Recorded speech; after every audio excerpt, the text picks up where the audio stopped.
محرم کے حوالے سے ابتدائی طور پہ مقدمتاً جو ہے وہ کچھ باتیں عرض کر دوں آپ کے سامنے۔ مالک جوہنی سے ایک روایت ہے جو کہ انہوں نے امام باقر علیہ السلام سے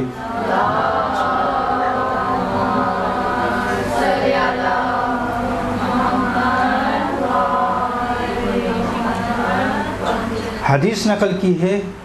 امام فرماتے ہیں جو کوئی عاشور کے دن کنارے قبر حسین موجود ہو اور ان پر گریہ کرے تو اللہ کی طرف سے میں ضمانت لیتا ہوں کہ اس کو 1000 حج، 1000 حج،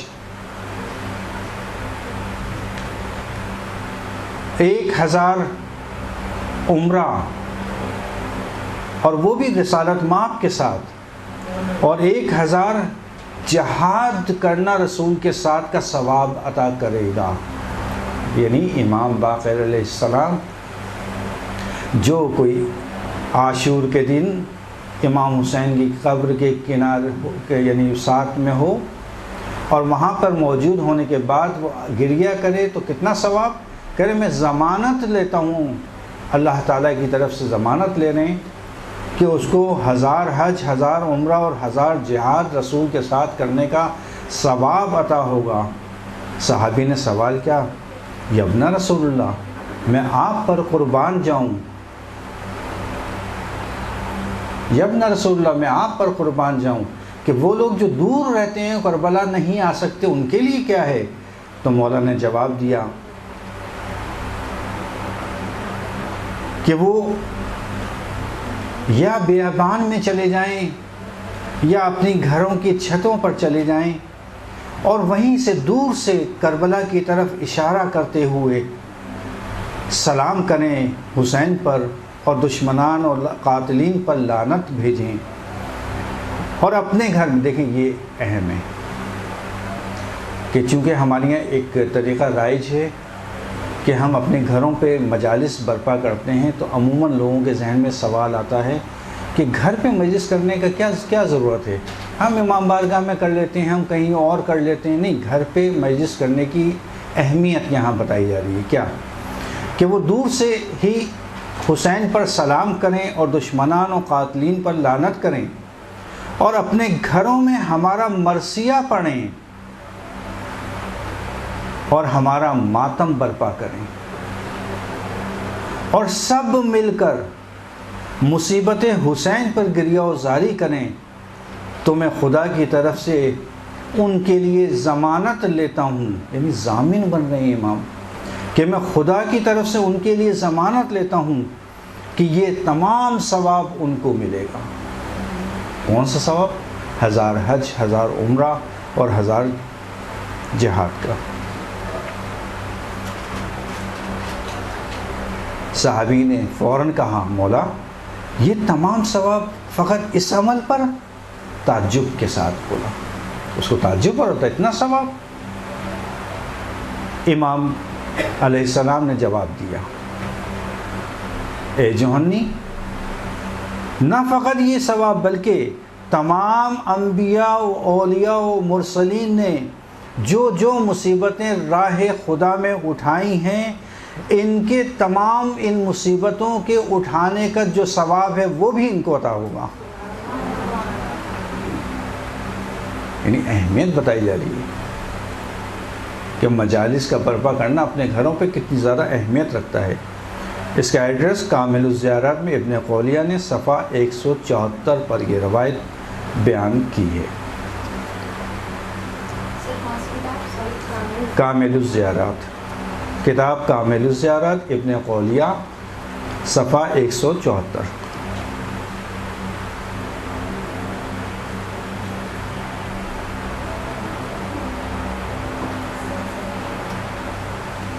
امام رضا کی روایت ہے، جو کوئی بھی ہماری مجلس میں بیٹھے گا، اپنی مجلس کا ذکر کر رہے ہیں، کہا جو کوئی بھی ہماری مجلس میں بیٹھے گا جس میں ہمارے امر کو زندہ کیا جائے گا،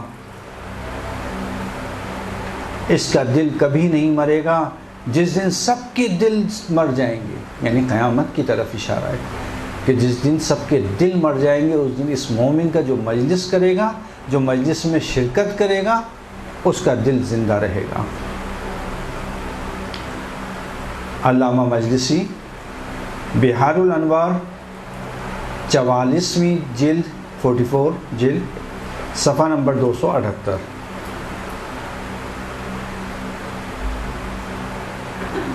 رسالت مآب صلی اللہ علیہ وآلہ وسلم سے روایت ہے کہ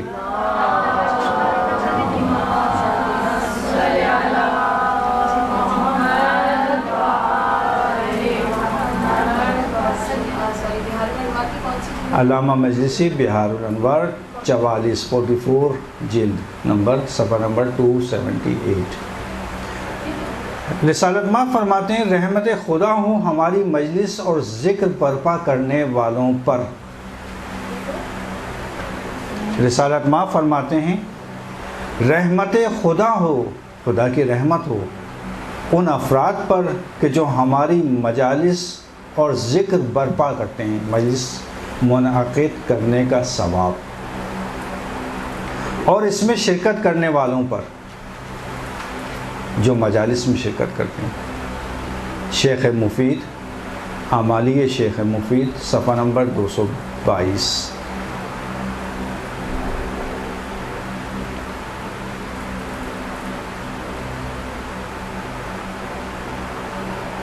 اسی طرح سے رسالت مآب نے فرمایا کہ جب کبھی جنت کے باغوں میں سے باغ دیکھو تو اس میں حاضر ہو جاؤ، شریک ہو جاؤ۔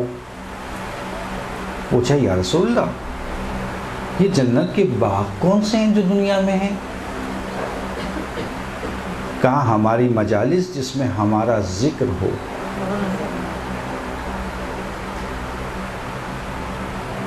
علامہ فہد ہلی ابن فہد ہلی کتاب عدت الداعی صفحہ نمبر 253 253۔ ابن فہد ہلی عدت الداعی کتاب کا نام، عین دال تا چھوٹی، یہ جو تا ہوتی ہے اس طرح سے بنتی ہے تو عدت الداعی، دائی الف لام دال الف عین یہ داعی، عدت الداعی، ابن فہد ہلی صفحہ نمبر 253۔ اسی طرح سے چھٹے امام کی روایت ہے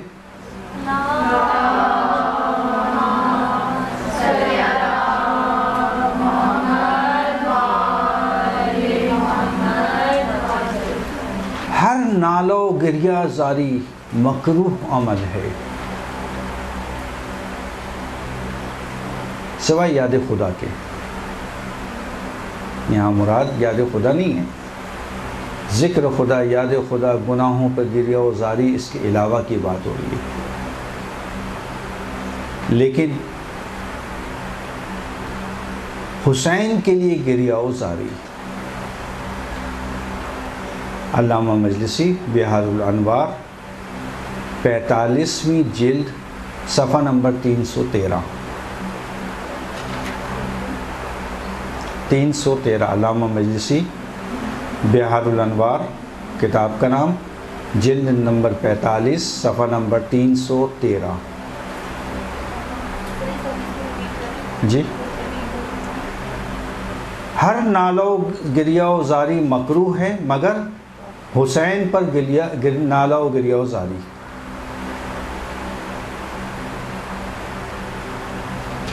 اسی طرح سے امام جعفر صادق علیہ السلام کی دوسری روایت کہ فرماتے ہیں کہ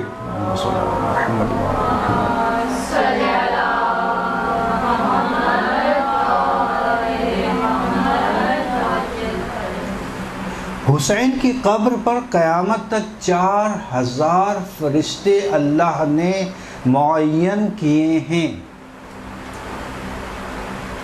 کہ جو ان کے اوپر گریہ و زاری کرتے ہیں۔ کامل الزیارات صفحہ نمبر 19۔ 8ویں امام سے روایت ہے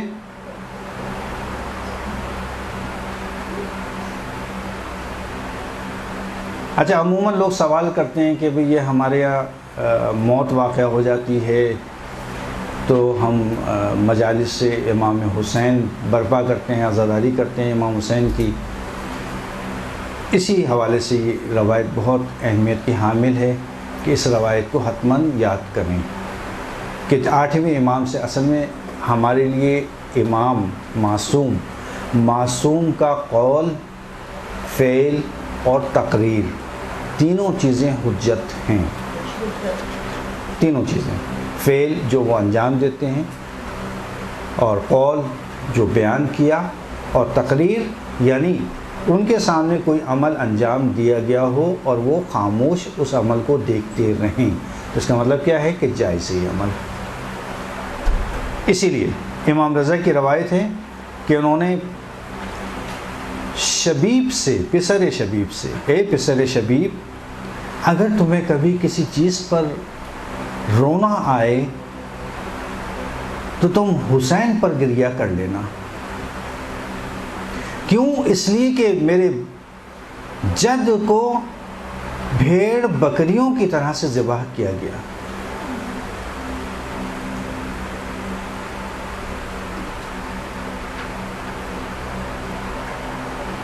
علامہ مجلسی بحار الانوار 44ویں جلد صفحہ نمبر 286۔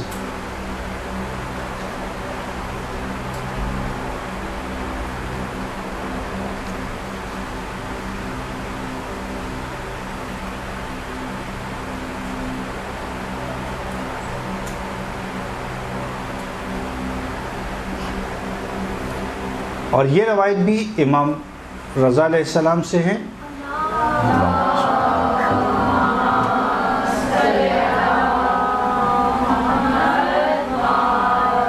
کہ امام نے فرمایا رونے والے حسین جیسے پر گریہ کریں۔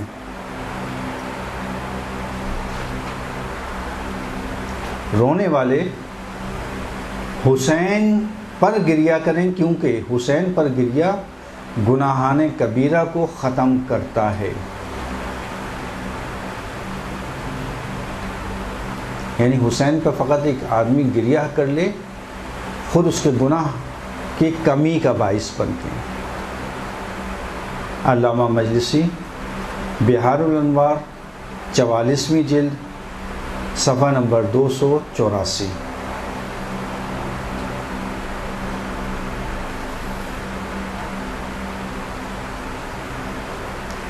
اسی طرح سے 8ویں ہی امام سے روایت ہے کہ اگر حسین پر کسی نے اتنا گریہ کیا کہ تمہارے رخساروں پر حسین کے غم میں گریہ کرنے کے آنسو جاری ہو جائیں،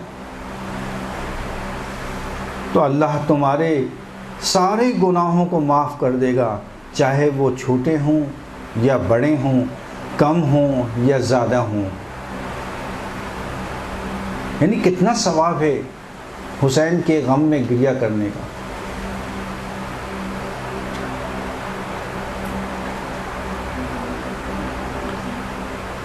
اعمالیہ شیخ صدوق صفحہ نمبر 112۔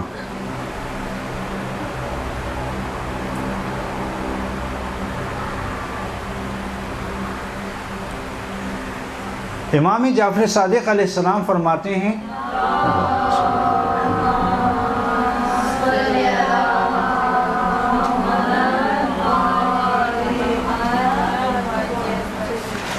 ایسی کوئی آنکھ نہیں کہ ہم پر گریہ کرے مگر یہ کہ ہم اس کو آب کوثر سے سیراب کریں گے۔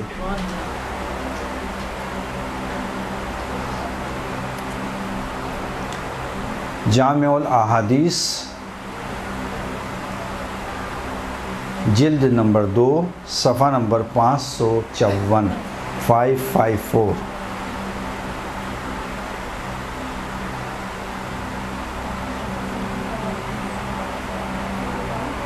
آگے جلد نمبر 2۔ اسی طرح سے چھٹے امام سے دوسری روایت، اللہ نے ہر چیز کا ثواب معین کیا ہوا ہے، تم نے فلاں نیکی کی اس کا اتنا ثواب، تم نے فلاں کام کیا اس کا اتنا ثواب، تم نے اتنا کام کیا ایسا کام کیا اس کا تمہیں اتنا ثواب ملے گا۔ اسی لحاظ سے فرما رہے ہیں کہ اللہ نے ہر نیکی کا ہر ثواب کو معین کیا ہوا ہے، مگر وہ آنسو وہ اشک جو ہمارے غم میں بہائے جائیں، یعنی غم حسین میں بہائے جائیں، یعنی اس کا کوئی ثواب معین نہیں ہے، اتنا ثواب ہے۔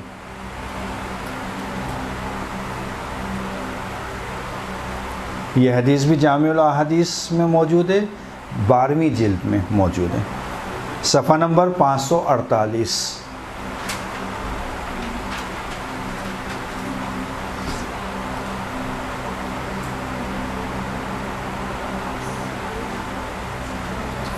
چھٹے امام سے روایت ہے، جس کسی نے ہمارے راہ میں گریہ کیا، ہمارے لیے گریہ کیا، اس گریہ کی خاطر کیونکہ ہمارا خون بہایا گیا، ہمارا حق چھینا گیا، ہماری عزت اور آبرو سے کھیلا گیا، تو پروردگار اس کو اس گریہ کی خاطر بہشت جاویدہ میں جگہ عنایت فرمائے گا۔ اعمالی شیخ مفید صفحہ نمبر 153۔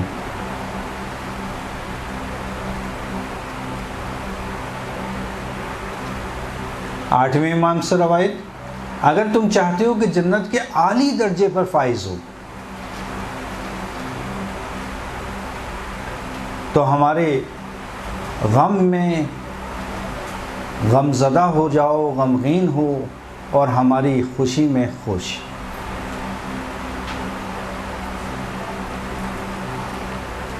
اب دیکھیں کتنا ثواب ہے، محرم کے ایام آ رہے ہیں، محرم کے ایام میں عزاداروں کے لیے، مومنین کے لیے بہترین موقع ہے کہ وہ کس طرح سے محرم کے ایام میں ثواب لے سکتے ہیں۔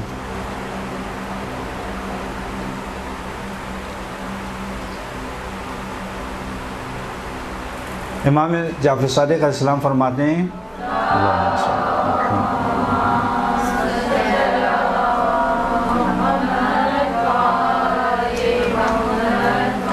نفس المحموم لظلمنا تسبیح وہمہ لنا عبادت وکتمان سرنا جہاد فی سبیل اللہ۔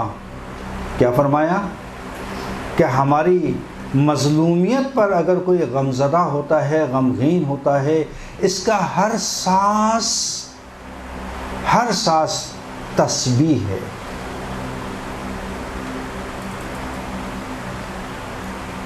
محرم کے ایام آتے ہیں، غم کے ایام میں ہر شخص غمزدہ ہوتا ہے، یعنی اس کا مطلب کہ وہ غم فقط اپنے دل میں جو رکھا ہوا ہے حسین کا، اور اس کے ساتھ جو سانسیں لے رہا ہے وہ سانسوں کو اللہ امام جو ہیں وہ تسبیح قرار دے رہے ہیں۔ اور ان دنوں میں جو غم زدہ ہوتا ہے اس کا یہ غم میں رہنا عبادت ہے۔ پھر اس کے بعد امام نے ایک تاکیدی جملہ عطا کیا، کیا فرمایا؟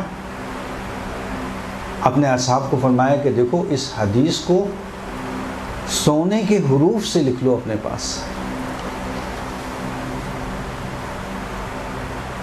کوئی معمولی شخص نہیں بیان کر رہا یہ احادیث چھٹے امام نے بیان کی ہیں، جو کہ حجت ہیں ہم پر، کہ تمہارا فقط غمزدہ ہونا، یہ تسبیح، تمہاری سانسیں تسبیح کہلائیں گی۔ بہت ساری چیزیں ایسی تھیں جو ہمارے معاشرے میں رائج تھیں کہ جن میں اب کمی آ رہی ہے، اور مسلسل کمی آ رہی ہے، یہ صحیح نہیں ہے۔ عزاداری کے لحاظ سے ہمیں بہت زیادہ حساس رہنا ہے، بہت زیادہ اہمیت دینا ہے، حتیٰ اس عزاداری کو ہمیں منتقل کرنا ہے اپنے آئندہ کی نسلوں میں، تاکہ وہ عزت و احترام قائم رہے، باقی رہے۔ ہمیں اچھی طرح یاد ہے کہ جب ہمارے بڑے بزرگ ہوا کرتے تھے، اب وہ خواتین کا طریقہ تھا کہ بہت ہی زیادہ ایج والی تھیں، ہماری مختلف جو رشتہ دار تھے، اب محرم کا مہینہ شروع ہوتا تھا۔ اب دیکھیں کم علمی انسان کو کہاں سے کہاں پہنچاتی ہے اس وقت، ظاہر ہے کہ ہمارے پاس اتنا علم تو نہیں تھا۔ محرم کا چاند دیکھا اور رونا شروع کر دیا، گریا شروع کر دیا۔ یہ ہم نے اپنی آنکھوں سے دیکھا ہے، یعنی یہ وہ چیز نہیں ہے کہ ہم نے سنی ہو اور وہ نقل کر رہے ہیں، کہیں پڑھی ہو اور آپ کے سامنے نقل کر رہے ہیں، نہیں، ہم نے اپنی آنکھوں سے دیکھی یہ چیز۔ یہاں محرم شروع ہوا، گریا، چاند دیکھا اور رونا شروع، کہ چاند دیکھے کیوں روئے جا رہا ہے۔ اچھا چوڑیاں ہاتھوں میں ہوتی تھیں، وہ ان کا ایک دیکھیں، اب میں نہیں کہہ رہا کہ یقینی طور پہ جو غم حسین میں انہوں نے خلوص کے ساتھ عمل انجام دیا، اس کو پروردگار بغیر اجر کے نہیں چھوڑے گا۔ چوڑیاں ہاتھ میں، ہم نے نہیں دیکھا آج تک انہوں نے چوڑیاں اتاری ہیں، ہمیشہ توڑ دیتی ہیں چوڑیاں۔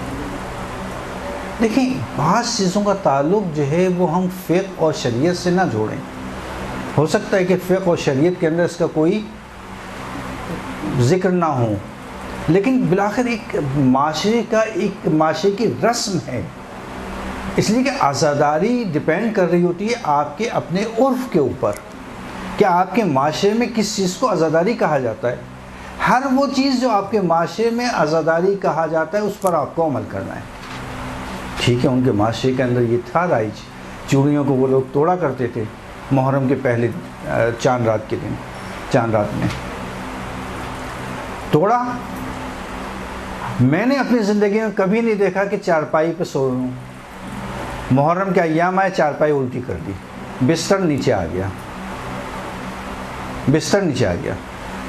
اور بڑے بزرگ جو ہمارے تھے وہ پان کھاتے تھے پورے 10 دن، بہت مشکل کام ہے یہ، جو پان کا عادی ہو پورے 10 دن پان تک، کہ نہیں عاشور تک تو کم از کم پان نہیں کھانا۔ یہ دیکھیں اس کا ہو سکتا ہے شریعت سے فقہ سے تعلق نہ ہو، لیکن یہ بہترین بہت اچھی چیزیں تھیں۔ میں کہتا ہوں خدا رے ان چیزوں کو دوبارہ اپنے معاشرے میں رائج کریں۔ کیوں اہمیت کم ہو رہی ہے ہمارے معاشرے میں؟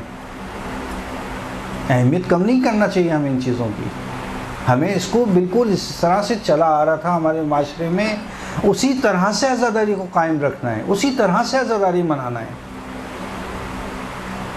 بہرحال یہ کمی ہے ہمارے معاشرے میں، اور ہمیں کوشش کرنا چاہیے کہ اس عزاداری کو اسی طریقے سے، اور مراجع کرام بھی یہی تاکید کرتے ہیں۔ آپ دیکھ لیں، آپ جب بھی آئیں وہاں پہ، عراق جائیں یا نجف جائیں یا کربلا جائیں یا قم آئیے، مشہد آئیے، جہاں پہ بھی مراجع کرام موجود ہیں ان کے گھروں پہ آج تک ان کے گھروں پہ مجالس ہوتی ہیں، یا کسی کے یہاں شب جمعہ میں یا جمعے کی صبح حتماً مجلس ہوتی ہے، اور ان کا طریقہ کار وہی ایک ہے، چاہے وہ ہم نے آئے بہجت ہوں، آئے وحید ہوں، آئے مکارم ہوں، آئے جتنے بھی مراجع ہیں، آئے شبیری زنجانی ہوں، سب کا طریقہ ایک، دروازے پہ کھڑے ہوتے ہیں۔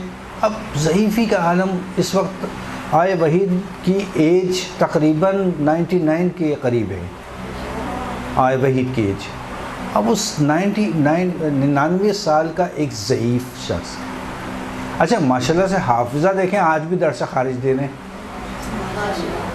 درس خارج دینا کوئی آسان کام نہیں ہے، روایات کو پڑھنا ہے، مطالب کو بیان کرنا ہے، دوسرے جو مجتہدین گزرے ہیں ان کی انظار کا بیان کرنا ہے، ان کے انظار کو بیان کرتے ہیں، درس خارج دیتے ہیں۔ اور حافظہ الحمدللہ ماشاءاللہ کہ جس طرح سے کہتے ہیں کہ جیسے جیسے ایج انسان کی بڑھتی ہے حافظہ کم ہوتا ہے، اور ہمارے مراجع میں الٹا اس کا برعکس اثر ہے کہ جیسے جیسے ایج بڑھتی رہتی ہے حافظہ بھی ان کا قوی ہوتا رہتا ہے۔ اسی حافظے کے ساتھ درس خارج آج بھی جاری ہے،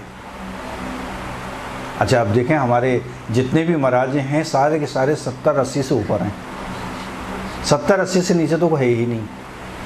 آئے سستانی 86 کس وقت ہیں، آئے وحید 99 سال کے۔ اور اس ضعیفی کے اندر احترام اتنا زیادہ ہے مجالس کا کہ آج بھی سارے کے سارے مراجع دروازے کو بیٹھے رہتے ہیں، جیسے ہی کوئی آیا اپنی جگہ سے کھڑے ہو گئے، بہت شکریہ، سب کا ایک ایک کا شکریہ ادا کرتے ہیں کہ بہت شکریہ کہ آپ مجلس حسین میں تشریف لائے۔ ہر ہفتے ان کا یہ طریقہ ہے۔ یقیناً کوئی تو اس میں ایک چیز ہے عزاداری میں کہ اتنی زیادہ اہمیت دیتے ہیں وہ لوگ، یعنی ان کی محبت دیکھیے۔ آپ آغا مرشی نجفی کو دیکھیے، آغا مرشی نجفی آخری عمر تک اس طرح سے عزاداری کرتے تھے کہ آخر میں انہوں نے وصیت کی، مشہور و معروف وصیت ہے، سب کو اندازہ ہے، سب کو معلوم ہے۔ کیا وصیت کی تھی کہ میرے سیاہ لباس ہے جو میں نے ہر عزاداری میں پہنا میرے ساتھ رکھنا، میرے رومال کو، ایک رومال تھا، اب میں بیان کروں آگے آداب کے اندر، ایک خاص رومال تھا سیاہ رنگ کا، ہمیشہ اس کو آنسو پوچھنے کے لیے استعمال کرتے تھے۔ اچھا بہت سے علماء کو میں نے دیکھا ہے یہ امام حسین کی عزاداری میں گریہ کرنا، اس کو کس طرح سے آپ کے سامنے بیان کروں کہ میں نے یہ دیکھا ہے اپنی آنکھوں سے کہ یہ علماء کرام جس وقت آنسو جاری ہوتے ہیں، ان آنسوؤں کو لے کر مثلا اگر کسی کے سر درد کا مسئلہ ہے، کسی کے کہیں درد کا مسئلہ ہے، وہاں پہ ان آنسوؤں کو ملتے ہیں۔ یقیناً اللہ نے ان آنسوؤں میں شفا رکھی ہے، تبھی ایک یہ چیز۔ دوسری کہ جس وقت واقعاً دل سے آپ کے امام حسین کے غم کی خاطر دل غمگین ہو جائے، واقعاً درد ہو دل میں، جو مشکل آپ کی ہے، جو پریشانی ہے، اس وقت آپ بلند کریں دل میں، چاہے کہ اس غم کے صدقے میں مشکل فلاں حل ہو جائے۔ موارد بتائیں علماء نے، جس میں ایک مورد یہ کہ جس میں واقعاً درد ہو دل میں، اس وقت دعا مانگنا، وہ قبولیت ہے۔ اسی طرح آئے مرشی نجفی نے ہمیشہ ایک رومال رکھا پوری زندگی میں، اور اس رومال سے ہمیشہ اپنے آنسو پوچھا کرتے تھے۔ تو کیا وصیت کی؟ کہا دیکھو یہ میرا رومال ہے، میں نے اس میں جو آنسو بہے ہیں غم حسین میں، ان آنسوؤں کو اس رومال میں جمع کیا ہے، دیکھو یاد رکھنا جب مجھے دفنانا تو اس رومال کو میرے سینے پہ رکھ دینا۔ بس ان آنسوؤں میں جو غم حسین میں بہ رہے ہیں، یقینی طور پہ کوئی تو تاثیر ہے کہ اتنی بڑی وصیت کی جا رہی ہے۔ دوسری وصیت، تیسری وصیت آئے مرشی نجفی کی، تیسری وصیت کیا وصیت؟ کہا جب مجھے غسل کفن دے دینا، اس کے بعد میرے جنازے کو حرم معصومہ میں لے جانا، حرم معصومہ میں لے جانے کے بعد میرے جنازے کو رکھ دینا، اور رکھنے کے بعد میرے عمامے کو جو میں ہمیشہ اپنے سر پر باندھا کرتا تھا، اس عمامے کو کھولنا، اور اس عمامے کو کھول کر ایک سرا اس کا میرے جنازے کے ساتھ باندھنا، اور ایک سرے کو زری سے باندھنا، اور جب باندھ دینا تو اس کے بعد کسی شخص کو مقرر کرنا کہ اس وقت ایک مصائب کا ذکر کریں۔ اچھا مصائب، میں اگر ہوتا تو شاید میں پوچھتا آئے مرشی سے کہ مصائب کا آپ نے کہا ہے، ہم کوئی بھی مصائب پڑھ دیں؟ کہ نہیں، سارے مصائب نہیں، خاص مصائب کا ذکر کرنا اس وقت۔ کیا کہا کہ حسین کی کربلا میں حسین کی آخری رخصت کا بیان کرنا، کربلا میں حسین کی آخری رخصت کے مصائب پڑھنا۔ اسی لیے ہم دیکھتے ہیں جتنے بھی ہمارے مراجع گزرے، نہیں پتہ اس میں کیا راز پوشیدہ ہے، واللہ مجھے بھی نہیں پتہ یہ راز، اس میں کیا راز پوشیدہ ہے۔ جتنے مراجع گزرے سب نے ایک خواہش ظاہر کی کہ دیکھو ہمارے جب جنازے پہ جانا تو ہمارے جنازے کو دفن کرنے سے پہلے آخری رخصت حسین کی پڑھنا۔ کیوں؟ اس لیے کہ معروف ہے کہ آغا مرشی نجفی کے پاس جس وقت ظافر جن آیا ملاقات کے لیے جب وہ حیات تھے، ظافر جن اس وقت حیات تھے۔ ظافر جن کون؟ ظافر جن جنوں کے سردار کہ جو کربلا میں تھے موجود۔ کربلا میں جب جنوں کے سردار آئے تھے وہ مولا سے کہا تھا کہ مولا ہمیں اجازت دیجیے کہ ہم آپ کے ساتھ دیں، اپنی فوج کو بلائیں، جنات کو بلانے۔ مولانا نے منع کر دیا کہ نہیں، یہ میرا امتحان ہے، اس سے مجھے گزرنے دو۔ وہی ظافر جن جب آئے مرشی سے ملاقات ہوئی تو آئے مرشی نے کہا کہ کیا تم مجھے کربلا کے مناظر دکھا سکتے ہو؟ اب یہ عجیب و غریب خواہش کا اظہار کر رہے ہیں آئے مرشی نجفی کہ کیا مجھے تم کربلا کے مناظر دکھا سکتے ہو؟ کہ عجیب، میں بالکل قبلہ دکھا سکتا ہوں۔ کہ اچھا دکھاؤ۔ اس نے یوں کر کے ہاتھ کیا کہ دیکھیے، اب اس پہ کربلا کے مناظر چلنا شروع ہوئے، بالکل ایسے جیسے کہ کوئی اسکرین پہ مناظر وہ چلا رہا ہے۔ آئے مرشی نجفی سارے مناظر انہوں نے دیکھے، سب کی شہادتیں دیکھی جو بیان کیا جاتا ہے، سب کی شہادتیں دیکھی۔ اور جس وقت امام حسین علیہ السلام کی رخصت کا وقت آیا اس نے ہاتھ کھینچ لیا، کہا تم نے سب کی شہادتیں مجھے یہ آغا مرشی نجفی کہہ رہے ہیں کس سے؟ جعفر جن سے، کہ تم نے ساری شہادتیں مجھے دکھا دیں، لیکن حسین کی آخری رخصت جو میں دیکھنا چاہتا تھا تم نے فوراً ہاتھ نیچے کر لیا۔ کہا نہیں، یہ نہیں دکھا سکتا، میں آپ کو منع کر دیا، یہ نہیں دکھا سکتا۔ اب کیا وجہ ہے کہ نہیں دکھا سکتا؟ ممکن ہے کہ یہ ہو کہ یہ انتہائی سخت ہے فاطمہ زہرا کے لیے، کہ شاید اس لیے نہیں دکھا سکتا میں، اور شاید ہو سکتا ہے یہی وجہ ہو کہ ہمارے جتنے بھی علماء کرام، جتنے بزرگان ہیں کہ جن کا انتقال ہوتا ہے، سب کے سب ایک خواہش کرتے ہیں کہ ہمارے جنازے پر یا ہماری قبر پر کھڑے ہو کر کسی کو مقرر کرنا کہ وہ آخری رخصت امام حسین پڑھے۔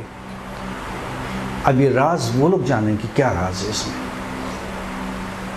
اسی لیے یہاں پہ بھی تاکید یہی ہے کہ جب جنازہ اٹھے کسی کے مرحومین کا تو ذکر حسین انتہائی ثواب، اور خاص طور پہ اگر 2 منٹ کے مصائب آخری رخصت امام حسین کی پڑھیں، جو راز اس میں پوشیدہ ہے وہ ان کو انشاءاللہ اجر و ثواب ملے گا۔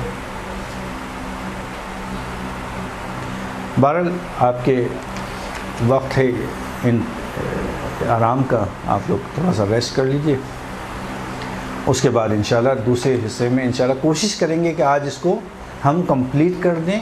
کچھ آداب ہیں، کچھ استحباب ہیں، کچھ اعمال ہیں محرم کے، وہ کوشش کریں گے کہ آج حتماً آپ کے سامنے بیان کر دیے جائیں۔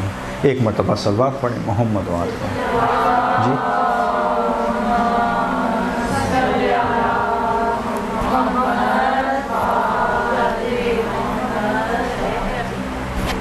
رسالہ مآب صلی اللہ علیہ وآلہ وسلم سے ایک روایت ہے کہ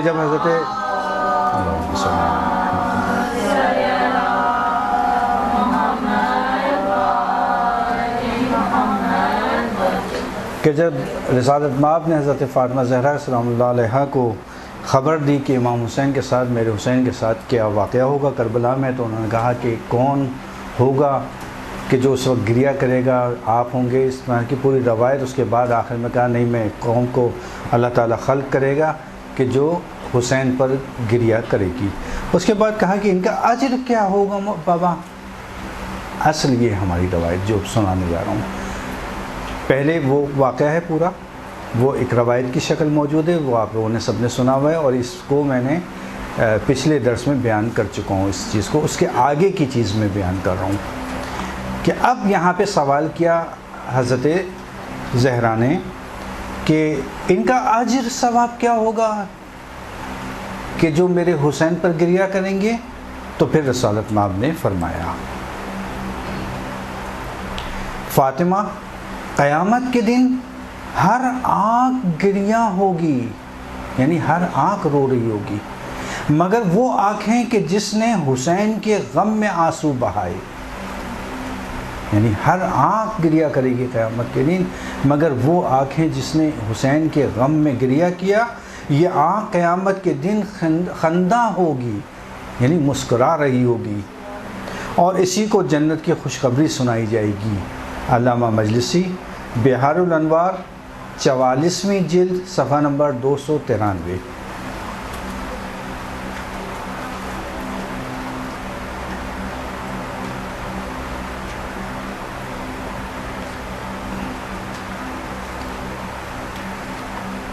امام سجاد علیہ السلام سے روایت ہے کہ ہر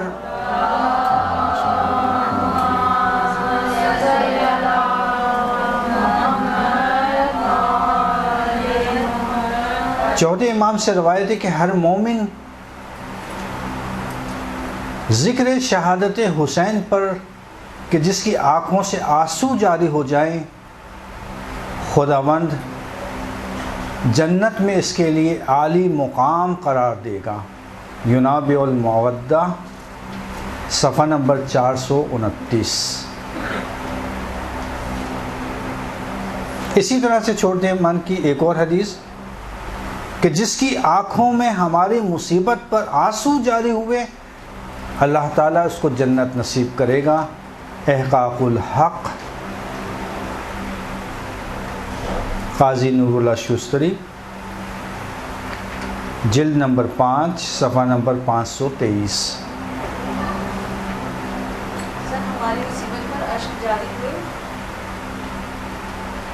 جس کی آنکھوں سے ہماری مصیبت پر آنسو جاری ہوئے اللہ اس کو جنت نصیب کرے گا۔ احقاق الحق جلد نمبر 5 صفحہ 523۔ اسی طرح سے خود امام حسین علیہ السلام فرما رہے ہیں، کیا خود حسین فرما رہے ہیں کس کے لیے؟ اپنے لیے۔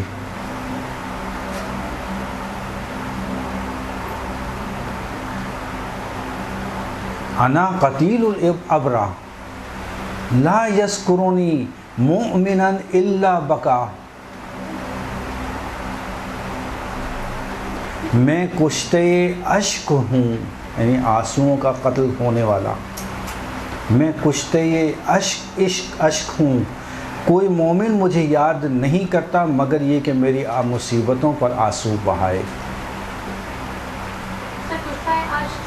کشتہ یعنی ذبح کرنے والا، ہونے والا، کشتہ یعنی قتل ہونے والا۔ جی میں کشتے اشک ہوں، کوئی مومن مجھے یاد نہیں کرتا مگر میری مصیبتوں پر آنسو بہائے۔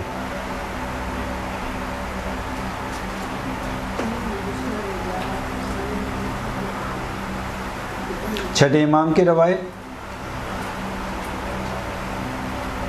امام فرماتے ہیں جس کسی کے درمیان ہمارا ذکر ہو، یعنی ہماری مظلومیت کا ذکر، اور اس کی آنکھیں نم ہو جائیں، پروردگار اس کے چہرے کو آتش دوزخ کے لیے حرام قرار دے دیتا ہے۔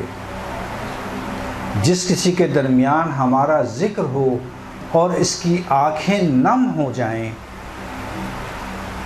تو پروردگار اس کے چہرے کو آتش دوزخ پر حرام قرار دیتا ہے۔ علامہ مجلسی بحار الانوار 44ویں جلد صفحہ نمبر 285۔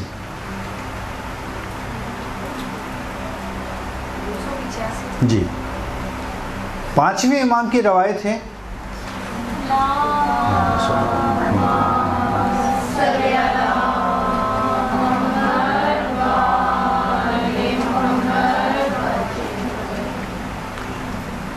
امام کے سامنے شاعر اہل بیت کمیت یا کمیت، اب تلفظ کیا ہے اس کا، یہ میں نہیں دیکھ سکا. کاف میم یہ تھے نے مرثیہ پڑھا. اس کے مرثیہ پڑھنے پر امام نے خوب گریہ کیا.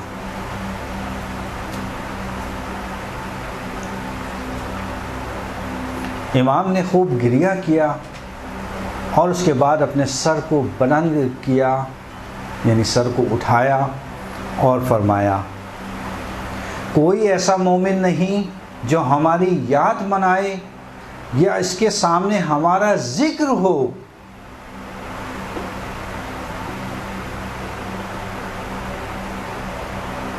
مگر یہ کہ اس کی آنکھوں میں ہماری مظلومیت پر آنسو آ جائیں.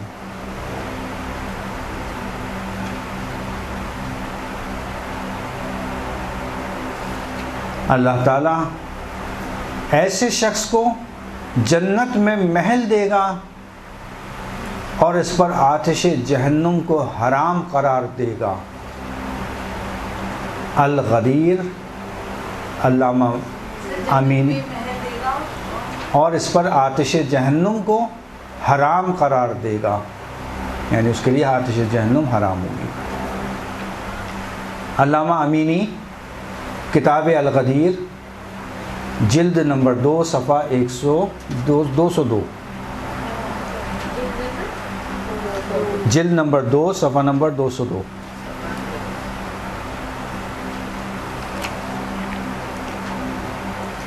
چھٹے امام امام جعفر صادق علیہ السلام اللہم صلی اللہ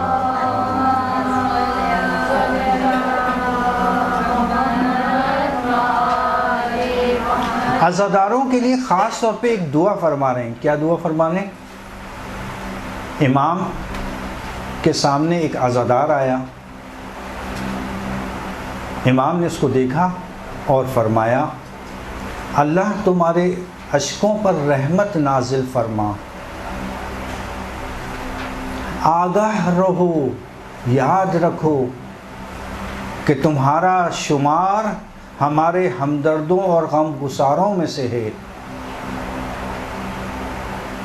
اور ہر وہ شخص جو ہماری خوشی میں خوش اور ہمارے غموں میں غمزدہ ہوتا ہے، یاد رکھو تم ان میں سے ایک ہو کہ جس کی موت کے وقت ہمارے اجداد اس کے سرہانے آئیں گے. بس اس کا مطلب چھٹے امام کے سامنے ایک عزادار آیا. اس عزادار کو دیکھ کر امام جعفر صادق علیہ السلام نے اس کو دعا دی. کس طرح سے؟ اللہ تمہارے اشکوں پر رحمت فرما،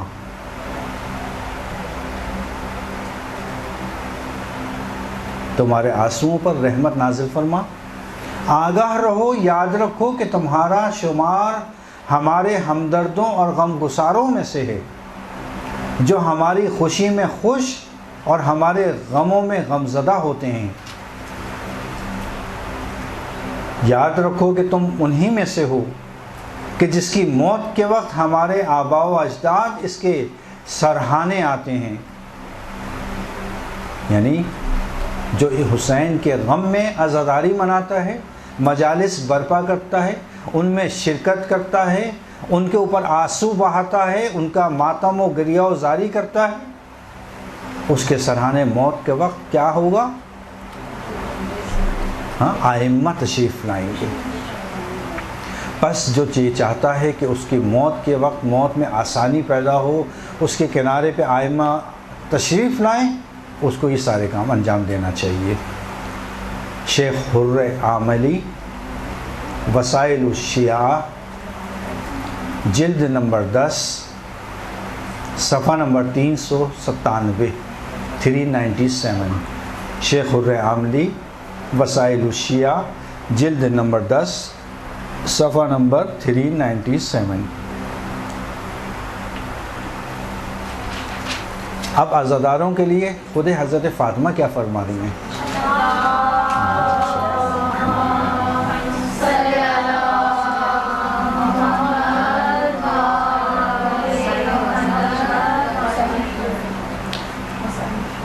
حضرت زہرا فرما رہی ہیں جب تمام وہ لوگ، اب غور سے سنیے گا کیا عظمت ہے عزادار کی، کہ تمام وہ لوگ کہ جنہوں نے حسین پر گریہ کیا ہو،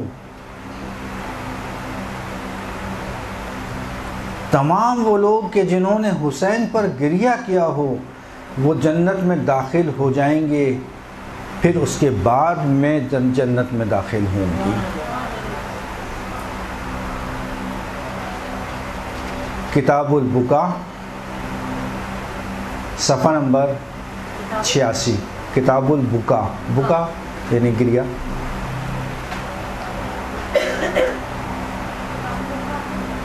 کتاب البکا صفحہ نمبر 86۔ اور چھٹے امام فرماتے ہیں کہ خدا حسین پر گریہ وزاری کرنے والوں پر سے عذاب کرنے میں حیا محسوس کرے گا۔ قیامت کے دن پروردگار عزاداروں پر عذاب کرنے میں حیا محسوس کرے گا۔ یہ بھی کتاب البکا صفحہ نمبر 94۔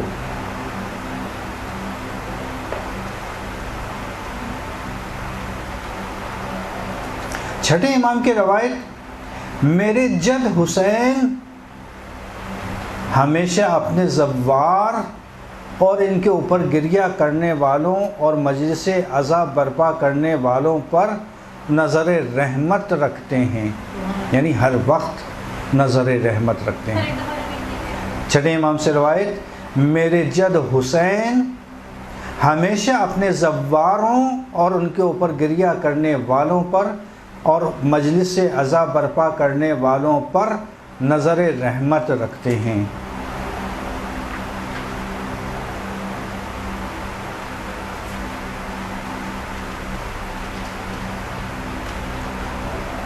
کتاب اکثیر العبادات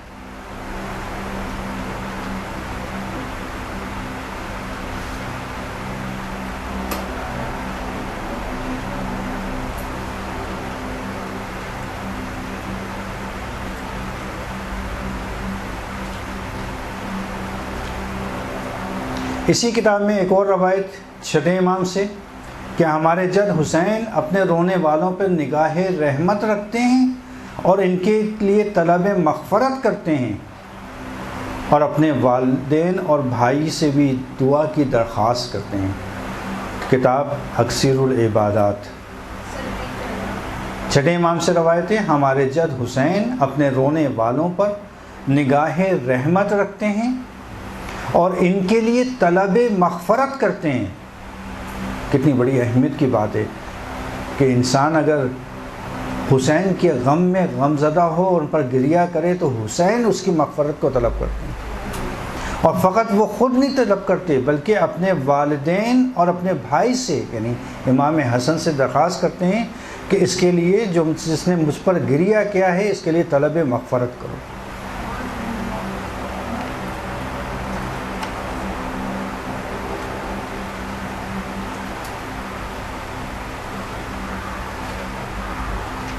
اور چھٹے امام کی ہی روایت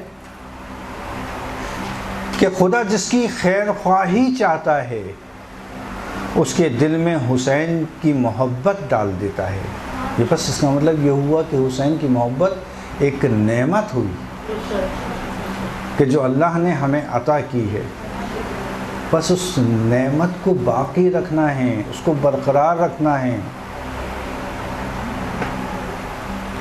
خدا جس کی خیر خواہی چاہتا ہے اس کے دل میں حسین کی محبت ڈال دیتا ہے، اور جس کی خیر خواہی نہیں چاہتا اس کے دل میں حسین کا بغض ڈال دیتا ہے۔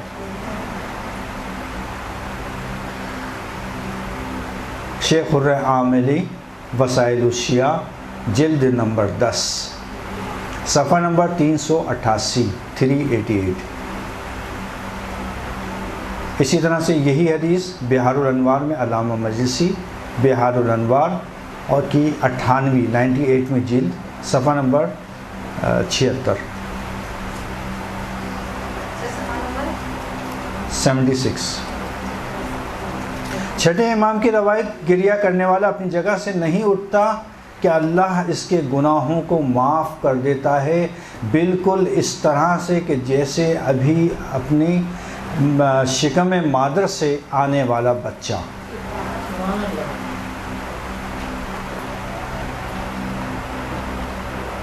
کتاب الاکثیر۔ اچھا، چونکہ ہمارے پاس وقت کی کمی ہے، ورنہ اس میں کچھ ہم نے روایتیں جمع کی تھیں کہ ائمہ نے جن کو موقع ملا انہوں نے کس طرح سے عزاداری انجام دی، اس کو ہم پھر انشاءاللہ کبھی بیان کر دیں گے، چونکہ وقت پھر ہمارا۔ جی، کتابوں کا ایڈریس آپ مختلف ہیں، وہ تو آپ نہیں کر سکتے ہیں، بہار ہے، مختلف کتابیں جو ائمہ نے مختصر جو ہے وہ جس طرح سے عزاداری کی۔ اگر آخر میں ٹائم ملا، چونکہ اہم موضوع ہمارا نکل جائے گا، وہ ہمیں اعمال بتانے ہیں اور آداب، وہ اس کو ہم پہلے بیان کر دیتے ہیں، اگر ٹائم بچا تو پھر ہم اس کو بیان کر دیں گے دوبارہ۔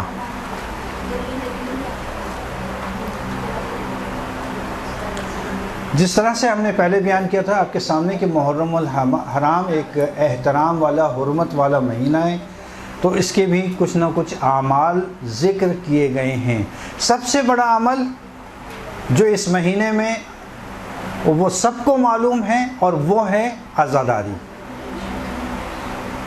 یہ خود ایک عبادت ہے، اور حتیٰ اس مہینے میں اگر کوئی شخص سیاہ لباس، کالا لباس پہنتا ہے تو مراجع کرام کے نزدیک اس کا استحباب، بعض کے نزدیک استحباب ثابت ہے، مستحب ہے، اور بلکہ جو مجتہدین استحباب کے قائل نہیں ہیں، حد اقل راجح ضرور کہتے ہیں کہ دین کو مطلوب، اللہ کو مطلوب عمل، راجح کہتے ہیں ایک ایسا مطلوب عمل کہ جس کو پسند کی نگاہ سے دیکھا گیا، اس کو کہتے ہیں راجح۔ چونکہ منت میں بھی ایک مسئلہ یہ آتا ہے کہ منت اس چیز کی، اس عمل کی مانی جاتی ہے کہ جو راجح عمل ہو۔ راجح کیسے کہتے ہیں؟ دیکھیں، استحباب الگ، دیکھیں استحباب الگ چیز ہے، راجح ہونا الگ چیز ہے، ثواب کا ملنا الگ چیز ہے، تینوں الگ الگ چیزیں ہیں، یہ ایک ساتھ نہیں ہے۔ مختصر بتا دیتا ہوں، استحباب کا مطلب یہ ہوتا ہے کہ جب ہم کسی چیز کو کہتے ہیں کہ فلاں چیز مستحب ہے، اس کا مطلب یہ ہے کہ ہم اس عمل کو، اس کام کو نسبت دے رہے ہیں اللہ تعالیٰ کی ذات سے، یہ ہے مستحب، اور اس کا ایک خاص ثواب ہے جو معین ہے اور وہ ملے گا، حتماً ملے گا۔ پس اگر کوئی شخص مثلا ایک سمپل کی مثال میں اس طرح سے دے دوں، کوئی ایسا غسل، کسی دن ایسا غسل آ جائے کہ جس کی بڑی تاکید آئی ہو، مستحب نہ ہو، اور اگر وہ شخص مستحب کی نیت سے وہ غسل کرے، غسل صحیح ہے، اس کا غسل ہو جائے گا، لیکن گناہ گار ہوگا۔ واضح ہو رہی چیز؟ مستحب سمجھا رہا ہوں میں آپ کو، مستحب کیا ہے۔ کوئی ایسا دن کہ جس دن مشہور ہو، تاکید ہو، کتابوں میں ہو، احادیث کی کتابوں میں، روایات کی کتابوں میں موجود ہے کہ بڑی تاکید کی گئی ہے کہ اس دن غسل کیا جائے، اس نے کیا کیا کہ ابھی اتنی تاکید تو یقینی طور پہ کیا ہوگا؟ مستحب ہوگا۔ اس نے مستحب کے نیت سے غسل کر لیا۔ اب غسل کا کیا ہے؟ غسل صحیح ہے، غسل ہو جائے گا، لیکن اس کو گناہ ملے گا۔ کیوں گناہ ملے گا؟ کہ اس نے نسبت دی ہے اللہ سے، اللہ نے تو نہیں کہا تھا بھائی، مختلف روایات میں آیا، احادیث میں آیا غسل کر لو، تو اس نے غسل کر لیا، اللہ نے نہیں کہا تھا یہ کام کرنے کو۔ بس کوئی بھی ایسا کام کہ جس کو مستحب قرار نہ دیا گیا ہو، اسی لیے کہتے ہیں کہ جو جس کی تقلید میں ہے اس کے لحاظ سے مرجع کا سب سے پہلے معلوم کر لے، آیا یہ غسل کرنا یا اس کام کو انجام دینا مستحب بھی ہے یا صرف تاکید ہے؟ اگر مستحب ہے تو مستحب کی نیت کی جا سکتی ہے، اور اگر مستحب نہیں ہے تو مستحب کی نیت نہیں کی جا سکتی۔ اور اگر کسی نے مستحب کی نیت کی کہ جو کہ نہیں تھا تو پھر وہ اس کو غلط نسبت دینے کا گناہ ملے گا، عمل صحیح ہو جائے گا۔ صحیح، یعنی مستحب وہ ہے کہ جس کی نسبت ہم پروردگار سے، شارع سے دیتے ہیں، اور اس کی طرف سے حکم ہوتا ہے، اس کا ثواب معین ہوتا ہے، جو خاص ثواب ہے اس کا وہ ہمیں ملے گا، یہ مستحب ہے۔ ایک ہوتا ایک ہوتا ثواب، عام ثواب، مثلا کھانے سے پہلے نمک کا چکھنا، ہو سکتا ہے مستحب نہ ہو، تاکید ہو، ثواب ملے گا، ثواب ملے گا، مستحب نہیں، مستحب کا ثواب ملے گا۔ دعائے کمیل کا پڑھنا، دعائے کمیل کا پڑھنا فقط سال میں ایک رات مستحب ہے، وہ ہے 15 شعبان کی شب۔ صحیح، 15 شعبان کی شب میں اگر کوئی دعائے کمیل پڑھ رہا ہے اور مستحب کی نیت سے پڑھ رہا ہے، اس کو استحباب کا ثواب ملے گا۔ لیکن عام شب جمعہ کے اندر اگر کوئی دعا کی نیت سے پڑھ رہا ہے تو دعا کا ثواب ملے گا، استحباب کا ثواب نہیں ملے گا، استحباب ایک دن ہے۔ اس طرح سے دوسری مثالیں۔ اب آ جاتی ہے راجح یعنی دین، یعنی پروردگار شارع کو مطلوب عمل جس کو پسند کی نگاہ سے دیکھتا ہے، وہ اس نے آپ کے لیے ضروری قرار نہیں دیا، نہ اس کے لیے کوئی ثواب معین کیا، ثواب ضرور ملے گا، معین نہیں کیا، نہ اس نے کوئی حکم دیا ہے، ہاں پسند ضرور کرتا ہے کہ اس عمل کو انجام دو۔ کالے لباس کا پہننا، سیاہ لباس کا پہننا اہل بیت کے غم میں، یہ ایک بعض مراجع کے نزدیک، بلکہ اکثریت کے نزدیک مستحب عمل ہے، اور جن کے نزدیک استحباب قرار نہیں ہے لیکن راجح ضرور ہے، سب کے نزدیک راجح ہے۔ بس اسی لیے حتیٰ نماز کے لیے جو حکم ہے کہ مثلا آپ سفید لباس میں پہنیں زیادہ ثواب ہے کہ سیاہ لباس میں نہ پہنیں، حتیٰ اگر عزاداری کے لیے کوئی شخص سیاہ لباس پہنتا ہے، اس عزاداری کے لباس سیاہ کے اندر اگر نماز پڑھتا ہے، نہ فقط یہ کہ مکروہ عمل نہیں ہے بلکہ اس کو ثواب بھی اضافی ملے گا۔ اسی طرح سے نماز میں غیر خدا کے لیے اگر کوئی شخص گریہ کرتا ہے، اور بلند آواز میں اگر گریہ کرتا ہے تو اس کی نماز باطل ہے، نماز باطل ہے۔ غیر خدا کے لیے نماز میں آپ نے گریہ کیوں کیا؟ مگر حسین، نعوذ باللہ نعوذ باللہ نعوذ باللہ، خدا ہے؟ حسین خدا ہے؟ نعوذ باللہ کہ نہیں، سب کے لیے، اگر کسی کے لیے بھی تم نے غیر خدا کے لیے گریہ کیا تو تمہاری نماز باطل۔ حسین کے غم میں اگر نماز میں گریہ کیا تو اللہ تعالیٰ کہے گا اور ثواب دو، اور ثواب دو، اور ثواب دو۔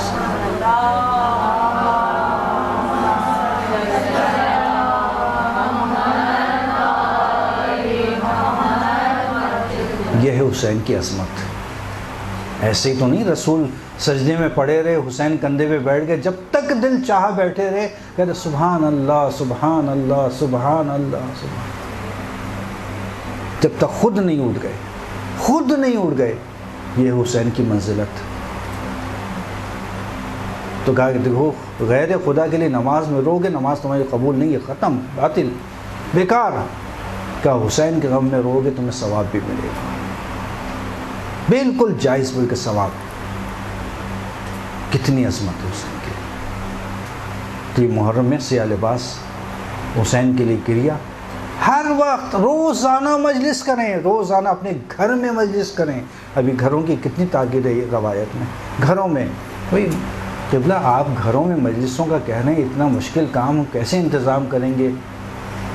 ابھی جو آپ کے ذہنوں میں تصورات ہیں نا ایک مجلس کے، اس کو ختم کر دیجئے۔ جو آپ نے اپنے تصورات ذہنوں میں بٹھائے ہوئے ہیں کہ مجلس ہو ہی نہیں سکتی جب تک میں لوگوں کو نہ بلاؤں، جب تک میں فرش ازا لازم بچھائیں، اپنے گھر میں بچھائیں، اپنے گھر والوں کو بٹھائیں، اپنے بچوں کو نہیں، دو بچوں کو سامنے ایک مرتبہ ایک روایت ذکر مصائب حسین بیان کرنے، مجلس ہے، یہ مجلس ہے۔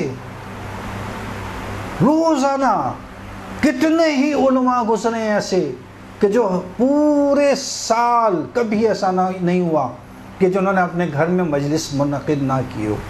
کبھی کیسے کرتے تھے مجلس؟ کچھ نہیں، اپنے ہی گھر والوں کو بٹھایا اور 2 جملے مصائب کے پڑھے، ایک مرتبہ السلام علیکم یا ابا عبداللہ کہا اور مجلس ہو گئی ختم. کیا یہ چھوٹا سا عمل ہم نہیں انجام دے سکتے اپنے ہی گھروں میں؟ کیوں ہم اپنے ہاتھوں سے اس ثواب کو جانے دیں؟ ایام اذان نزدیک ہیں، کچھ دن رہ رہے ہیں. اس کو بٹھا لیں اپنے ذہنوں میں. روزانہ ہم اپنے گھر میں مجلس کریں گے، حسین پر گریہ کریں گے، اور پھر جو اس کی رحمتیں برکتیں ان روایتوں کو میں نے پچھلے درس میں بیان کیا کتنی رحمتیں. اسی لیے اس محرم کے حوالے سے کچھ اعمال ذکر کیے گئے ہیں، ان اعمال کو آج بیان کرنا ہے.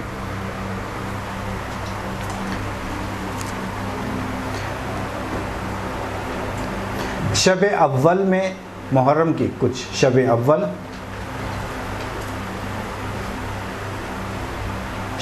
یعنی شب اول محرم، چاند رات.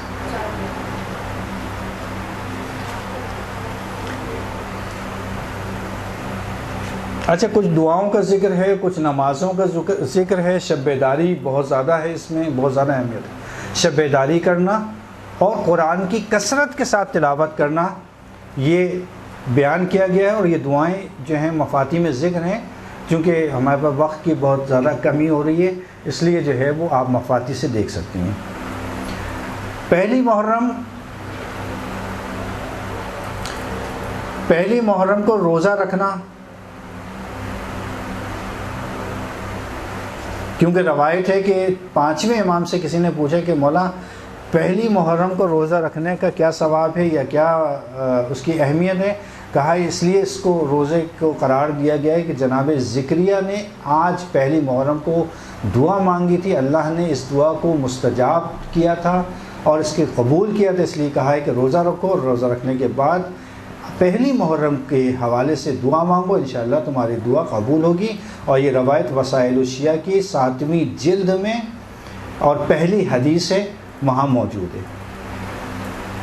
اسی طرح سے تیسری محرم کو روزہ تمام مراجع کے نزدیک تقریباً مستحب ہیں، اور بعض جو روایات آئی ہیں اس میں جو ہے وہ حضرت یوسف کے حوالے سے ہے کہ تیسری محرم کو حضرت یوسف جو ہے وہ بعض روایات میں کنویں سے باہر آئے تھے، اور بعض روایت میں ہے کہ زندانی جو کیا گیا تھا ان کو آزادی ملی تھی اس دن. دعا قبول کی حدیث موجود ہے رسالت مآب سے کہ اس دن دعا قبول ہوتی ہے، روزہ رکھ کر دعا مانگو تیسرے دن.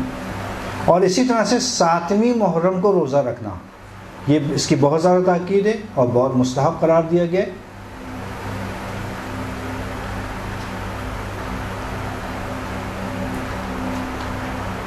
شب عاشور کے حوالے سے بے انتہا نمازوں کا ذکر، دعاؤں کا ذکر ہے، حتیٰ 100 رکعت نماز کا ذکر ہے کہ جس میں ہر 2 رکعت کے بعد جو ہے وہ سلام ہے، اور بعد از حمد 3 مرتبہ سورہ قول ہے. البتہ کہ شب عاشور میں اگر کوئی پوری رات جاگتا ہے، پوری رات جاگنے کا بہت ثواب ہے شب عاشور میں، بے انتہا ثواب ہے. اور اگر کوئی عزاداری کرتا ہے، گریہ ازاری کرتا ہے، ماتم داری کرتا ہے، اس کا بھی بے انتہا ثواب ہے. بے انتہا تاکیدات آئی ہیں اس کی. پوری رات جاگنا غم حسین میں، مذاق نہیں کرنا، ہنسنا نہیں ہے، یعنی خدا نخواستہ کوئی ایسا عمل کہ جس سے شب عاشور کی حرمت پائمال ہو، ایسا کوئی عمل آپ کو انجام نہیں دینا. بہت سخت اس کی مذمت آئی ہے، کیونکہ بالآخر شب شہادت ہے. یعنی کس طرح سے ہمارے معاشرے کے اندر رائج تھا اور اسی کو احیا کرنا ہے، زندہ کرنا ہے، کہ کس طرح سے شب عاشور منائی جاتی تھی. بالکل اسی طرح سے شب عاشور منانا ہے کہ جیسے کسی کے گھر میں اگر موت ہو جائے تو کیا مذاق کرتا ہے کوئی؟ ہمارے مولا آقا پورا خاندان حضرت زہرا کا اس رات میں اس میں شہید ہو گیا، گھر اجڑ گیا ان کا، مگر کوئی ہو سکتا ہے جو مذاق کرے؟ جس کے چہرے پہ مسکراہٹ آئے. شب عاشور میں عزاداری کرنا، گریہ عزاداری کرنا، ماتم کرنا تاکید ہے اس کی. اسی طرح سے بہت ساری 70 مرتبہ سبحان اللہ والحمد للہ ولا الہ الا اللہ واللہ اکبر ولا حول ولا قوت الا باللہ العلی العظیم، اس کی بہت زیادہ تاکید ہے. 70 مرتبہ آپ کو پڑھنا ہے. 4 رکعت نماز پڑھنا ہے شب عاشور میں، کہ جس میں سورہ حمد کے بعد 50 مرتبہ سورہ توحید ہے، اور اس کو نماز حضرت امیر المومنین بھی کہا گیا ہے. عاشور کے حوالے سے یقینی طور پہ مومنین کو بتانے کی ضرورت نہیں ہے کہ اس دن کیا عمل کرنا ہے. عمل عاشور میں روزہ میں نے پہلے بتایا آپ کو کہ شدید مکروہ ہے، بلکہ روزے کی جگہ فاقہ کرنا ہے.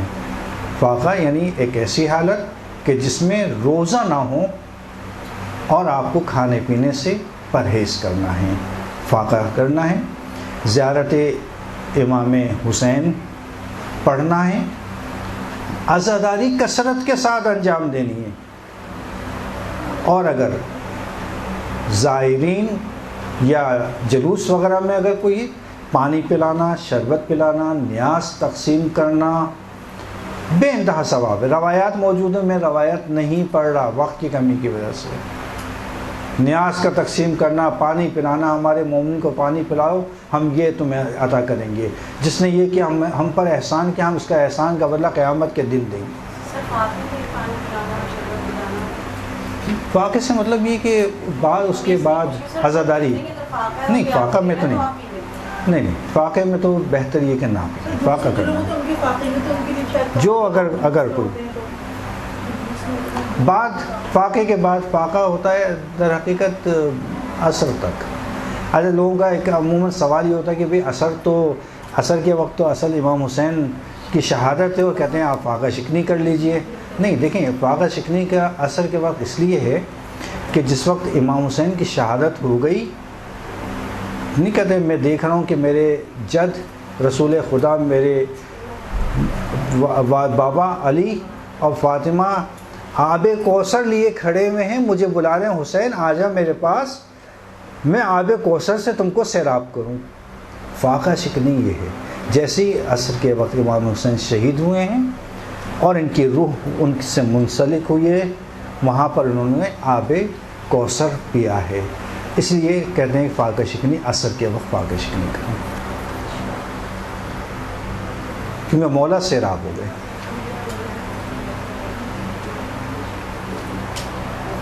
ایک 1000 مرتبہ اللہم لعن قتلۃ الحسین و اصحابہ.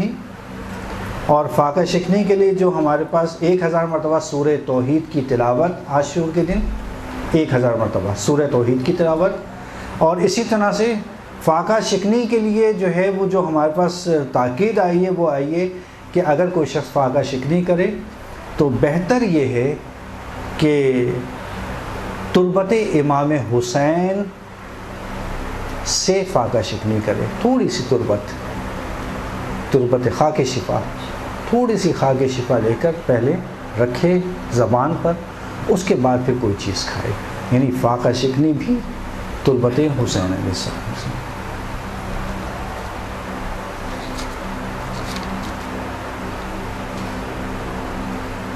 اور جب کوئی مومن پہلی محرم سے، یہ عمل ہے پہلی محرم سے لے کر اور آپ کے عاشور تک، شب عاشور تک، شام غریبہ تک، جب بھی کوئی مومن ملے آپس میں تو وہ ایک دوسرے کو حسین کی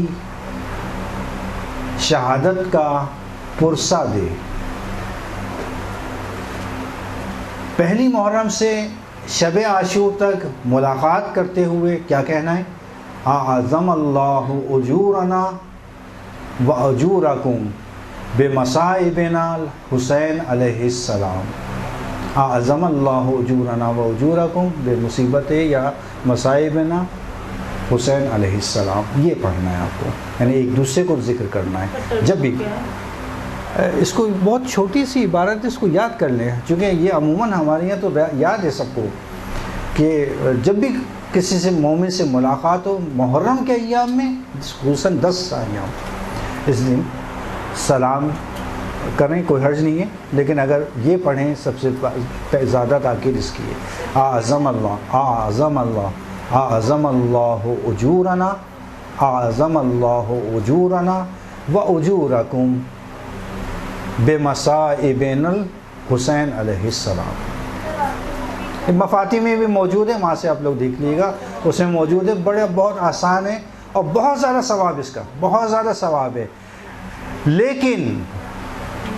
لیکن عاشور، شب عاشور اور عاشور کا دن، اس دن بھی یہ پڑھ سکتے ہیں، کوئی حرج نہیں، اس دن بھی یہ پڑھ سکتے ہیں، لیکن اس کے ساتھ ایک اور روایات میں احادیث میں تاکید کی ہے۔ وہ کیا تاکید ہے؟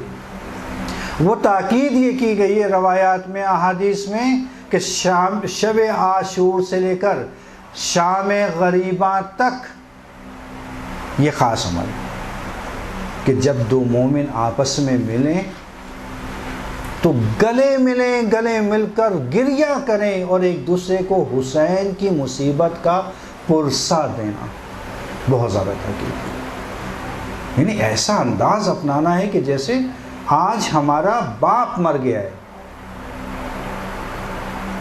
بالآخر حسین حسین حسین کہتے ہیں نا کہ کیا ہے وہ شعر کہ حسین نہیں، اسلام زندہ ہوتا ہے، نہیں پہلا شعر پڑھیں، مرگ یزید، سنیں، مرگ یزید اصل میں قتل حسین، قتل حسین اصل میں، قتل حسین اصل میں مرگ یزید ہے، اسلام زندہ ہوتا ہے بس کربلا کے بعد، ہر کربلا نہیں، شعر میں تھوڑی سی تبدیلی کی ہے میں نے، بتا رہا ہوں ابھی تک وہاں ہے لفظ ہر کربلا کے بعد، قتل حسین اصل میں مرگ یزید ہے، اسلام زندہ ہوتا ہے بس کربلا کے بعد، نہیں ہر نہیں سر، ہمارے عقیدے کے لحاظ سے ہر کا لفظ صحیح نہیں ہے، ہمارے عقیدے کے لحاظ سے جو میں نے شعر میں تھوڑی سی تحریف کی ہے وہ صحیح ہے، اسلام زندہ ہوتا ہے بس کربلا کے بعد۔ اور واقعی لوگ کہتے ہیں کہ شب عاشور سے شام غریبہ تک ایک دوسرے کو سلام نہ کرنا، دیکھیں سلام کرنا واجب تو ہے نہیں، واجب ہے مگر جواب دینا واجب ہے، اگر کسی نے سلام کیا ہے جواب دینا چونکہ واجب ہے وہ تو دینا ہوگا آپ کو، چونکہ واجب کو ترک نہیں کر سکتے آپ، لیکن سلام کرنا تو واجب نہیں ہے آپ کے لیے، تو سب سے بہتر کیا ہے اگر سلام کریں بھی تو ویسے تو کوئی حرج نہیں ہے، کر سکتے ہیں، لیکن وہی چیز اعظم اللہ اجورنا و اجورکم، ایسا مصیبت کا دن ہے کہ جس میں فقط اور فقط آپ کو یہ تسلیت دینی ہے، لیکن مجلس میں شرکت کے لیے کچھ آداب کا ذکر کیا گیا ہے، میں تیزی کے ساتھ پڑھ دیتا ہوں چونکہ آپ لوگوں کا بھی ٹائم جو ہے وہ بہت زیادہ ہو گیا ہے۔ ایک، انسان کے پاس مجلس میں جانے کے بعد مجلس میں جانے کا ثواب آپ کو اگر کسی کو اندازہ ہو جائے، مجلس میں جانے کے لیے سب سے پہلے روحی اور معنوی آمادگی، تصور کریں حسین کو، تصور کریں حضرت زہرا کو، تصور کریں رسول خدا کو، تصور کریں مولا علی کا کہ کس طرح سے حسین کی شہادت پہ یہ آئمہ گریہ کنائیں، کس طرح سے ان کی مصیبتوں پہ آنسو غمزدہ ہیں، اس کے تصور کے ساتھ آپ مجلس میں شرکت کریں، اس تصور کے ساتھ کہ بس میں مجلس میں جا رہی ہوں، پرسہ ہے دینا ہے حضرت زہرا کو ان کے بیٹے حسین کا، اس تصور کے ساتھ، نہ یہ کہ بھئی وہ 4 بجے وہ فلاں کیا مجلس ہے بس شکل دکھا کے آ جائیں گے، نہیں شکل نہیں دکھانی، شکل دکھانی چھوڑ دیں اس کو، مجلس میں نہ جانا بہتر، یا فلاں کیا جانا بھی 5 منٹ ان کیا بیٹھیں گے، 5 منٹ ان کیا بیٹھیں گے اس کے بعد چلے آئیں گے، نہیں نہ جائیں، بہتر ہے 5 منٹ نہ، آپ 10 منٹ بھی بیٹھیں بیکار ہے آپ کو بیٹھنا، نہیں بیکار سے مطلب ثواب تو پھر بھی ملے گا، لیکن وہ اجر و ثواب نہیں ملے گا جو اس معنوی اور روحی آمادگی کا ملے گا۔ روحی اور معنوی کیسے لائیں گے؟ تصورات سے لائیں گے کہ میرا جانا، قدم رکھنا، اس فرش عزا پہ بیٹھنا کتنا ثواب ہے۔ نیت خالص نیت کے ساتھ مجلس ہے، بس مجلس میں جانا ہے، باقی کس کی طرف سے ہے، کون ملے گا کون نہیں ملے گا، کس سے بات ہوگی کس سے بات نہیں ہوگی، سب ثانوی چیزیں ہیں۔ خلوص نیت حسین کی مجلس میں جانا ہے۔ میں نے بتایا آیت اللہ عراقی، مرحوم آیت اللہ عراقی جب نکلتے تھے پیدل، ننگے پیر ہوتے تھے عاشور کے دن، اور جہاں تبرک کہیں بٹ رہا ہے یا شربت کی سبیل لگی ہے، اتنے سے پانی، قبلہ اتنی پیاس آپ کو؟ کہا نہیں، میں پیاس کی وجہ سے نہیں پیتا۔ پھر کس وجہ سے پیتے ہیں؟ کہنا اس لیے پیتا ہوں کہ نہیں پتا کہ اللہ نے کس کی سبیل کو قبول کر لیا اور اس میں شفاعت رکھ دی، اس شفا کو حاصل کرنے کے لیے پیتا ہوں۔ تو تبرک کی بھی بہت زیادہ اہمیت ہے۔ باوضو حتی الامکان کوشش کریں کہ باوضو مجالس میں شرکت کریں۔ اسی طرح سے مجلس سے عزا کی مناسبت سے لباس زیب تن کریں، اور مجلس میں شرکت کے ثواب میں امام زمانہ کو اور اپنے مرحومین کو ہرگز فراموش نہ کریں۔ یعنی معمولی نہ سمجھیں کہ مجلس میں شرکت کا ثواب کوئی معمولی چیز ہے، اس میں شریک کر لیں اپنے ثواب کے اندر۔ یہ آج میں نے مجلس میں جو شرکت کی ہے، اس کے ثواب میں میرے مرحومین بھی شامل اور میرے مولا آقا امام زمانہ بھی شامل۔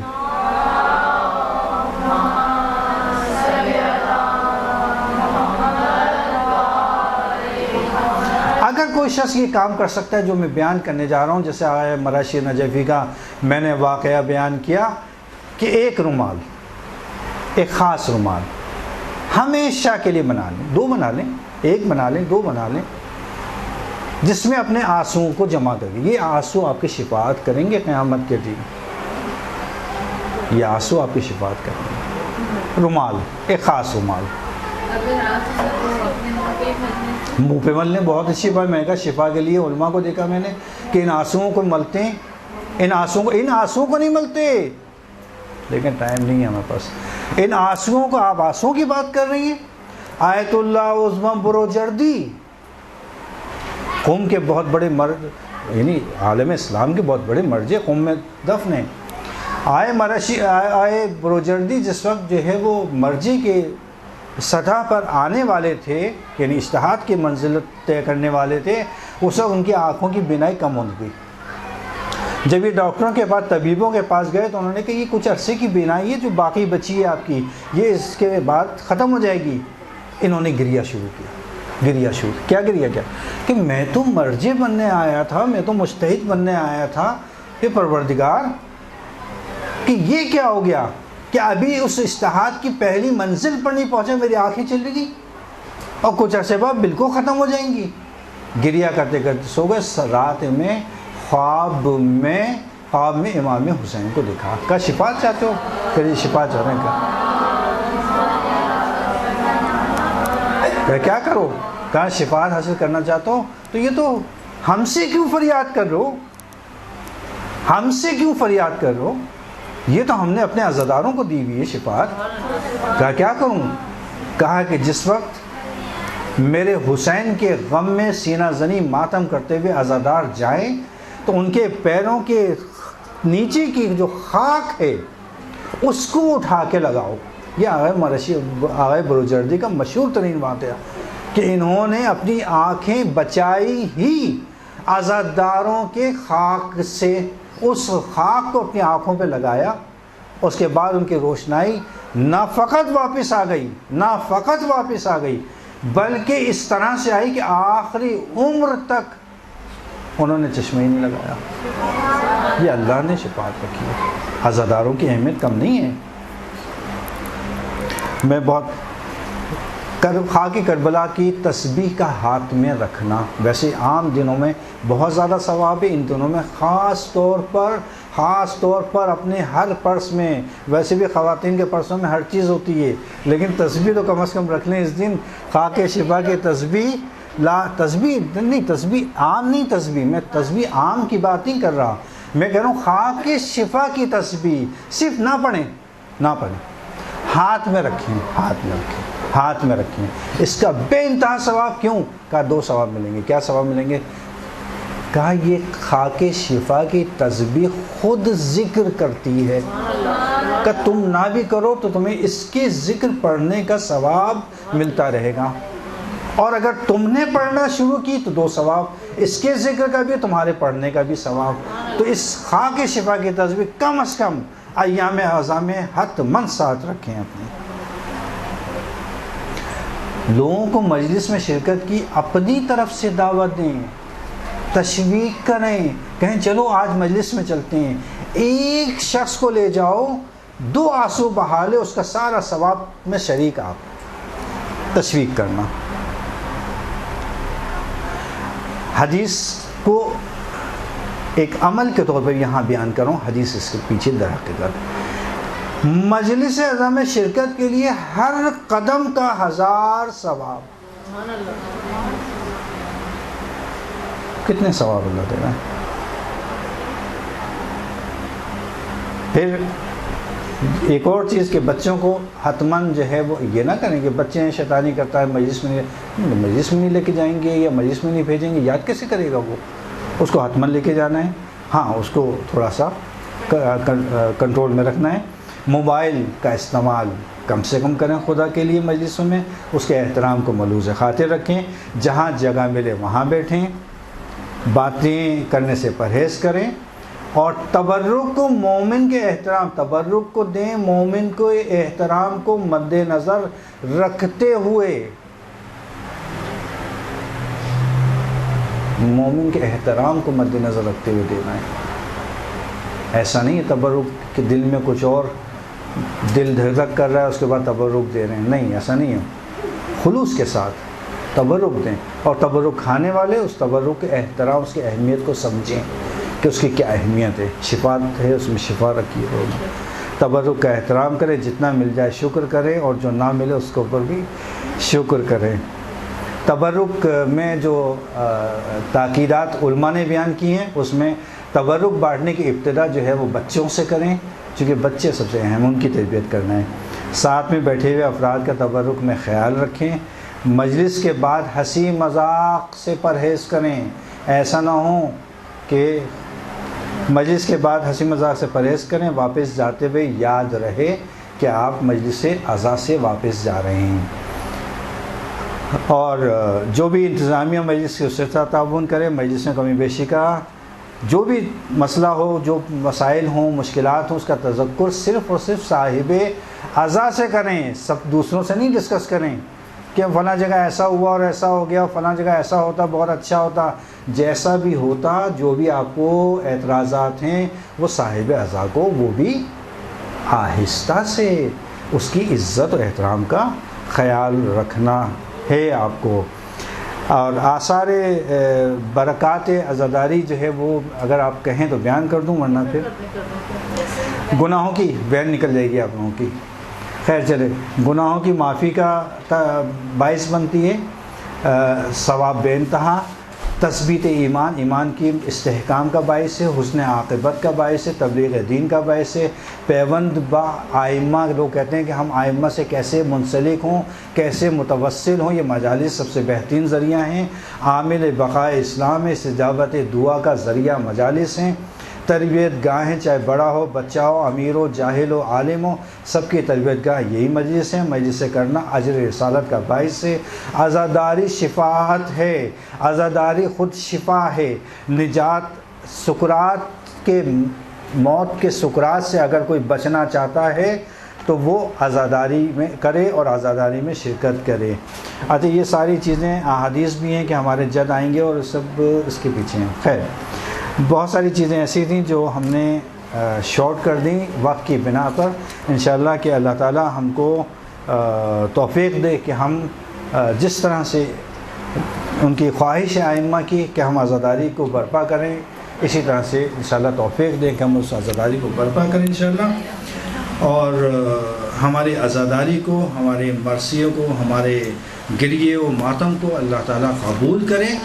اور آخر میں فقط ایک درخواست کہ جیسا کہ میں نے آپ کو بتایا کہ عزاداری وہ مقام ہے کہ جو دعاؤں کی قبولیت کا ذریعہ ہے مجالس، صحیح، اس لیے آپ لوگوں سے خصوصی کو درخواست کہ اس بندے حقیر، اس بندے ناچیز کو جب کبھی اگر یاد آ جائے کسی موقع پر تو ایک مرتبہ دعا ضرور کیجیے گا، اپنی دعاؤں میں یاد رکھیے گا انشاءاللہ کہ اس عزاداری کے صدقے میں کہ جو آپ کی اپنی دعائیں ہیں وہ بھی پوری کرے، اور جو ہماری دعائیں ہیں اس کو بھی اللہ تعالیٰ پوری کرے انشاءاللہ۔